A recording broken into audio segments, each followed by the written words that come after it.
ইশারার কারণে তো কাফা শুরু করছে। আর হুজুর যদি বদ্ধ করে আপনি কিন্তু সর্বনাশ হয়ে যাবেন না। তাড়াতাড়ি করে হুজুরের কাছে মাপ চান। বাদশা আলমগীর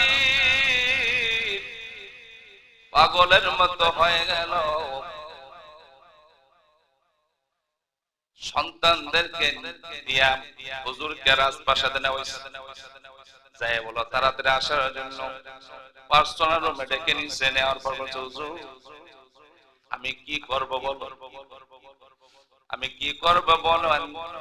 99 জন আলেম ফতোয়া দিয়েছে আমার ভালোবাসার জন্য রেশমি কাপড় পরা যায়, আর আপনিও ফতোয়া দিয়েছেন মহান আল্লাহর সন্তুষ্টির জন্য রেশমি কাপড় পরা হারাম। সুতরাং আমি আপনাকে জায়গা মতে পাইছি, সঠিক পাইলে আপনারই পাইছি।